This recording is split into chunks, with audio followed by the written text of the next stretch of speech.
Ja. Hej, vi har en Yamaha færdighestes her. Forklare lidt om vinterklark. Det er sådan en motor her, det er benzindrevet, og for det meste skal du ikke gøre så meget i vinterklarkøring, men jeg synes ligesom, man skal med større motor og skylle igennem, fordi vandet ligesom driver ud af benet her. Men man kan gøre det, og man kan putte ned i et kar med kølervæske, og man kan starte den op. Men før vi kommer til det, så vil jeg gerne forklare, at det du først starter med, det er, at jeg vil meget gerne starte motoren op. Og inden jeg har gjort det, så putter jeg noget additiv i tanken.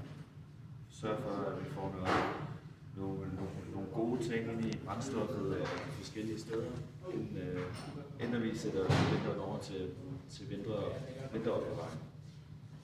Når vi så har startet den op, kørt den driftvarm, så er vi sikre på, at alle kanaler er blevet smurt, og vi har fået gjort olien tynd, og så kan vi så starte for vores lille service ind til vinterklar. Jeg gør altid det, at jeg tømmer olien fra.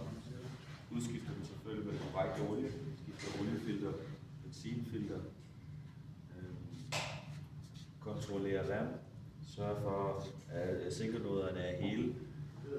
Nogle venter med at skifte den, det kommer an på, hvad stand vi er i. Kontrollerer alle selve vejerne her hele og connected med de forskellige motordele rundt omkring.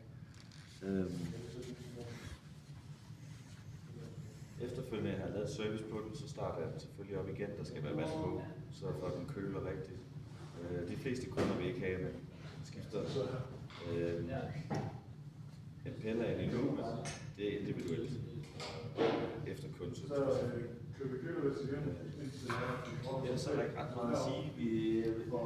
Man kan være med fordel, mens man har startet den op, man kan putte noget fuckerhøjle ned i karburatoren, ind i indsugningen, så vi får smurt motoren indvendigt. Og efterfølgende skifte tændrør. Tændrørene kan ikke så godt lide det, for at være sikker på en god opstart næste år.